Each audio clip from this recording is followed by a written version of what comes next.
Hello, it's me again. This posting is going to cover the current use of the Yankee offset localizer with a little bit of background information leading up to it and two letters from Congresswoman Dingell's office to the FAA. But before I start, I'd like to put an apology in. I mentioned Mr. Kevin Garamus in the last posting how he was correcting Mr. Wells and Ms. Gillen over the use of the critical area during inclement weather. In previous postings, I had lumped him in with those two and stated the things that he was actually saying were for somebody from Washington, D.C., and that's not the case. I was absolutely incorrect. Mr. Garamus was trying to explain to them the ire of their ways, which is sad to begin with because these are two managers within FAA facilities that either worked at or were managers at towers that had critical areas. So having that explained to them was pretty pathetic. But anyhow, I was more accurate in my last posting than previous ones in describing Mr. Garamus's activity and his response to those emails in the last one. So again, I apologize for that. That was out of line and incorrect. So let's move on to this portion. Now we're going to start with a brief oversight of these documents that I've been utilizing that once again we have received from the FAA and the facility. Either I've gotten them directly or through the Office of Special Counsel. And we'll begin with the math modeling from 2008. Significantly out of flight tolerances. These aircraft here, and they use similar aircraft to this day, different types, but all about the same size, are pretty big airplanes. Well outside acceptable limits. Only addresses alignment tolerance, talks nothing about stability. And they talk about it at the threshold. Magnitude, duration of the oscillation may introduce excessive needle fluctuations in the cockpit, unlocking during couple approaches. Would cause significant needle deflections that would be unwelcome in a cockpit. Counterintuitively, which I highlighted that because I thought that was kind of interesting given who gave us these documents, the greatest impact occurs at the location further from the array, result in rapid and unacceptable course swings. And we've said this before, and you'll see it later on where one of the engineers actually talks about that and the size of the critical area, and we're not protecting it properly. And that would also explain some of the complaints we were getting with nobody even close to the offset localizer. They were on the taxiway, but they weren't near it. So that would explain some of that as well, that it's further away from the array that this is, the interference is happening. This here, they're talking about the swing side to side, tracked by an autopilot, and as the aircraft maneuvers to chase the localizer centerline signal, lateral separation will be altered. And that's the side-by-side airplanes. They should not be doing this for that reason there, because that's further out on the final as well. They're actually slapping the faces of their own approach controllers. Operational experience may result in broadening this recommendation to include additional aircraft if pilot reports fluctuations are received. Well, that's not going to happen. They've ignored that. So they're already ignoring, hey, this is what's going to happen, this is why, and they also ignored the recommendations of these engineers. And then here in March, they found out about it. The radar room did, but they never told anybody in a tower. And it specifically states, the math models indicate significant signal disruption under certain conditions. This part of the paragraphs explain the difference between the straight in and offset localizer. And then this goes on to tell them that, hey, after they exit, they're going to put themselves perpendicular to the localizer signal, putting a big hunk of aluminum in front of that signal. They were warned again. And above here is what happens when that happens.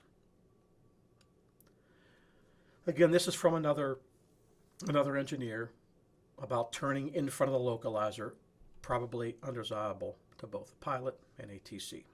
This here explains again the difference between offset and a straight in. Additional mitigation could be achieved by using a higher threshold to protect the critical area than what is required by regulation. We know what happened with that. Not only are they ignoring the data, they're ignoring the recommendations of these men. August 2015, they start using it again. As soon as they turn it on, immediately started getting complaints from the pilots, anomalies. They said, oh, it's due to lack of awareness. Oh, after a robust awareness effort, they continued. And that's what gave us all of these. And there were more. These are just the ones that they compiled to show what was going on.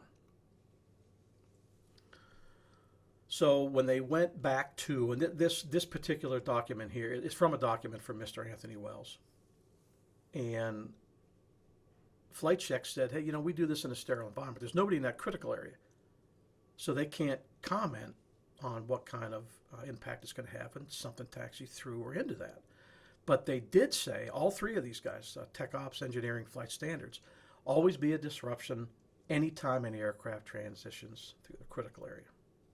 They ignored that. Then after all these meetings and everything, everybody at those meetings said no party was comfortable providing an opinion that the disruptions to the localizer were within a safe tolerance. And then Mr. Wells, to top everything off, insults these men. Safety is our priority. No, it's not. Capacity and efficiency is. Due to numerous unexplained anomalies, they were explained to you very clearly by the experts and the people who do this work. And due to inconsistent and indecisive feedback from these entities. I didn't think it was inconsistent or indecisive. It was very spot on. You just didn't like the fact that the airport wasn't going to have the capacity and efficiency that you wanted.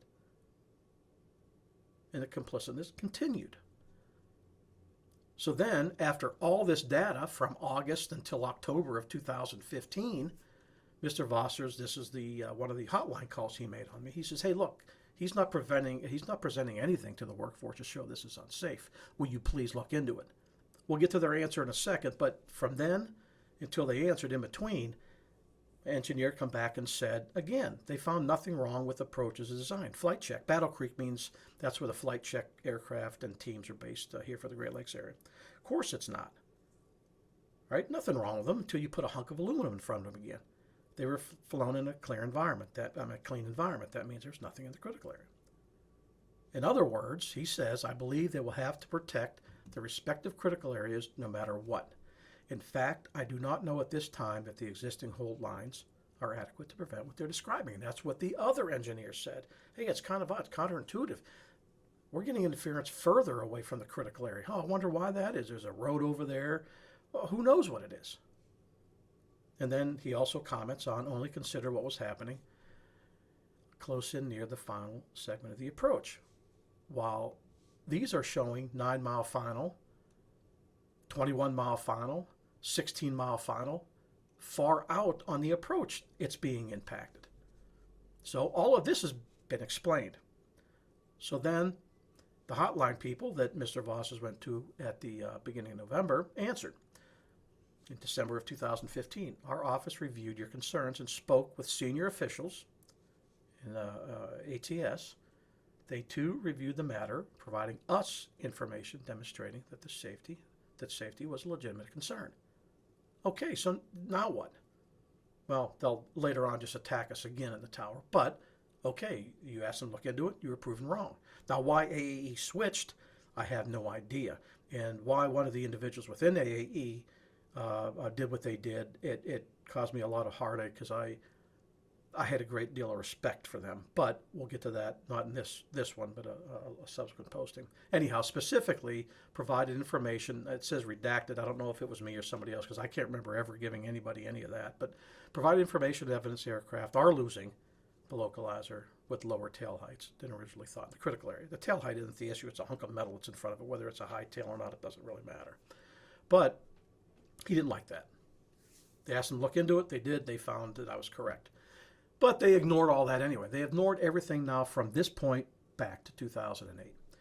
2018, they had another panel. And the panel looked at these 5 airports, all who have offset localizers. Generic cases. Placement of ILS antennas. The only airport on here that taxis through the critical area is Detroit. So the engineers here said, due to signal interference from taxiing aircraft, straight-in approaches were evaluated in this study. Didn't even look at the offset localizer. And this document was the only document, and it was given to the people on the panel in 2018. So here, even these guys looked at everything before that. We can't evaluate that. You taxi through it all the time. So then they went to get it flight checked. He did not like the way the flight check was going, so he attacked me and other people in the tower, but I'm just going to concentrate on me. There's no reason to bring anybody else into this. But falsely, and he put in it, he was falsely claiming safety issues in 2015. Well, guess how that worked out for you? You really sleuthed that one up, huh? I mean, it was in black and white what they found. That was willful neglect, incorrect filter settings for the altitude limits in the tower on our tower displays, sabotage, false information being passed a flight check, and there are not safety issues with this approach, except everything before July of 2018. Other than that stuff, this thing is spot on. Then he had decided to attack the entire tower. Tower controllers are incredibly uncomfortable providing service to anyone not using the surface of the airport. Well, unless it's a complaint that you are forcing us to taxi through a critical area above 800 or 2 and clearly disrupting the signal, which numerous documents have shown. But when we say that, we're also uncomfortable. We don't know what you're talking about. So the tower guys don't know what they're talking about providing a service to airplanes in the air, on the ground. The technicians, the engineers, all those guys had no idea what they're talking about. So the investigator said, there's no indication that the filter limits were changed by anybody. Unsubstantiated, no signs of sabotage, willful neglect. No reason to correct anything. Then he comes down here and praises both the tower and the radar room for how we handled it. So now we're going to go on to April of 2024, which was the last special counsel report. And again, the reason I'm saying this is they are mentioning people without mentioning their names, titles, positions, and apparently other people previously interviewed, which I can't believe it's anybody other than anybody before this date, and you've seen everything that they said, but they're not giving us any documents, investigatorial notes, nothing. Then they start talking about the draft post, which was never made into a final version, but yet they said the final version was discussed in the next paragraph, and it was given to the safety panel. That didn't happen. We know what was given to the safety panel was a thing from 2018 saying we didn't even evaluate their offset localizer. So then you go on to the reporting of it. There's a lot of words being thrown around, liar, lies, misrepresentations, right? I don't know how I can misrepresent anything before April of 2024. It's all written, right?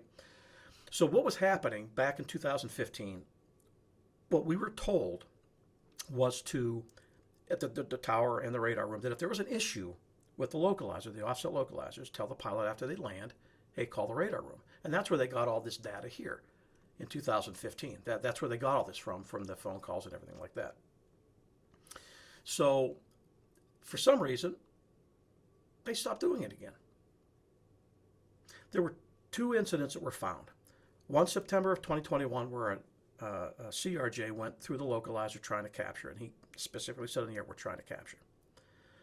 2 controllers sat and watched that happen. A supervisor was monitoring that, watching that. We have the recordings of that. Nobody called the tower and said, hey, have that guy when he lands to call the TRACON. Nobody did. Not a soul. So then they said they caught it during an internal audit. No, they didn't catch it during an internal audit.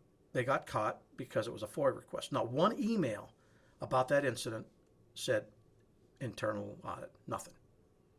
This is all FOIA requests. And this is, by the way, is the information they give out for the offset localizer for FOIAs. So it wasn't an internal audit. Then they make the statement of not related to the availability or integrity of any component of the ILS or the localizer. Okay, how would you know that? You didn't have the supervisor report it. You didn't have the controller report it. Then they make the same statement down here. Then there was another group of incidents in August of 2022 where 4 or 5 pilots in a 13-minute period reported to the controller, hey, what's wrong with the offset localizer? It's all over the place. They complained. There was actually a technician monitoring the frequency. And what they did is call the tower. Hey, ask those pilots if they have the right frequency dialed up. So Supervisor tells the controller asks, yeah, we have it. So here you have controller reporting it, supervisor knew about it, tech ops knew about it, not one log entry made. Nothing. So what this sounds like to me is they either said, don't say anything about this stuff anymore, or they just didn't put it in any of their briefings anymore to tell them to do it. Sort of like what happened at the NTSB hearings for the DCA collision. Supervisor elbows a controller mid-sentence, he stops talking, and then when they come back, they had to move their seats around like a bunch of fifth graders. Was just a big elbow by the agency saying, you will not bring any of this to anybody's attention, because then they can state between May 2021 and October of 2023, which encompasses August of 2022, September of 2021. Oh, we didn't look. There were no MORs. Of course not. Nobody's reporting this stuff. Then they make this statement. There are no service MORs, blah, blah, blah, once again. So when you're not actively looking for it, so they ignored all the issues prior. They just ignored everything. And then they get to make these wild statements of there were 3 additional people interviewed this and not providing any documentation. Meanwhile, all the documentation that I have, everything I have is from them. So who are the 2 separate entities making 2 separate decisions? We know the names of all the other ones. I'm not going to use them in any of this because these people still work for the FAA, these technicians and engineers and all these other people. Who are these other group of people? This is unbelievable. So what we're going to do now is we're going to go ahead and move on to Congresswoman Dingell's inquiries to the FAA from last year and into this year. And I'll be back momentarily. The last 2 documents I'm going to discuss are 2 inquiries from Congresswoman Dingell's office. First one, December 5th, 2024, when the special counsel released their report. They said that they did not find the FAA's findings reasonable. They did not agree with the FAA, and they said that they utilized the Yankee offset localizer with full knowledge of the issues. So on that date, she sends a letter to them asking these 4 questions. What's the rationale for resuming it? What steps have you taken to address the interference? What alternative configurations of systems are you looking at? And given the conclusion of the special counsel, why are you using it? So that was December 5th of 2024. So now they don't answer her. Up to this day, they have not answered her. So they started using the offset localizer. She went back at them again and said, what are you doing? She sets up the background here of it. And she talks about the special counsel report, the offset localizer, all of that, the scenario above it before she asks her questions. And then she talks about the DCA collision, why we combining positions up during peak arrival periods, all of that, asking her, very poignant, very deliberate questions. But the interesting part is in the footnote. If you can go to her document, and these 2 that I've highlighted, they are very interesting reads. They talk about the retaliation within the FAA, that environment that they have. They talk about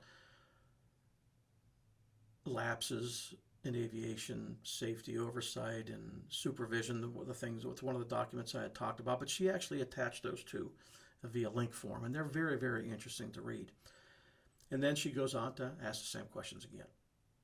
Now, the FAA had no intention whatsoever of answering her at all in December because their mind was made up. The complicitness was continuing. They were going to use it.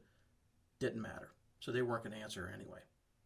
Then they start using it again, and she goes back at them, and they have no intention of asking her, of answering her, until after August 29th, when they're done using the offset localizer. So the reason I put all this information out is to say, how are they going to answer her? What are they going to offer her? There are documents like these highlighted areas all over the place, right? In this environment of retaliation, there are people at that facility that are concerned talking to me about scenarios they have observed using the offset localizer, because if it ends up in a FOIA, it's going to have a date and time, and then they'll know exactly what date and time it was, and they'll go look to see who was on position.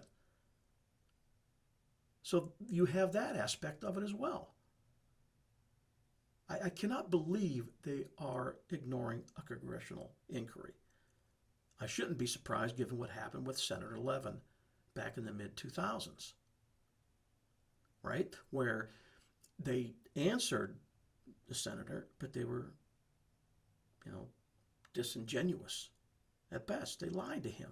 And then they didn't correct it for 8 months. And why? So they could continue doing the configuration of the southwest flow that was found to be unsafe by numerous entities. And that's when they also started saying, well, these people said it was okay, these people said it was okay, which they never offered anything. So they just had no intention of doing it. That's exactly what their modus operandi is. They're just going to ignore these inquiries. And it's ridiculous. And that's the deal. Like I said, that's the reason people aren't coming forward is there's a date and time stamp for stuff that I'm requesting. They'll just go see who was on position or who was in the tower. Making statements to me. I can't afford to be fired or suspended or reprimanded. They know it's unsafe, but they don't want to step forward for that. And that environment is terrible. So anyway, that's why I did this. To see how they're going to respond to the total deterioration from August of 2008 to the present. It really is unprecedented. The complicitness of these people is unbelievable. And Mr. Vossers dares call people that are trying to correct the safety issues with me as a recruit. I'd rather be a recruit than an accomplice in something or a complicitor. They are so concerned about impacting Delta. Capacity, then efficiency, then safety. And that safety can only take that type of treatment for so long. That's it for this episode. I'll be back hopefully later in the week or early next week. Take care.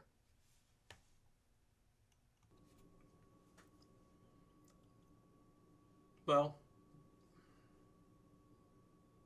there you go. We're just going to have to sit back and wait and see how they respond to Congresswoman Dingell and see if they do it in the same manner as they treated Senator Levin back in the mid-2000s. Yet to be seen, but again, there is no way that they're going to answer the Congresswoman before August 29th when they stop using that offset localizer. They had no intention from December of last year in answering her. So let's see what they do. Take care, and I'll talk to you next time.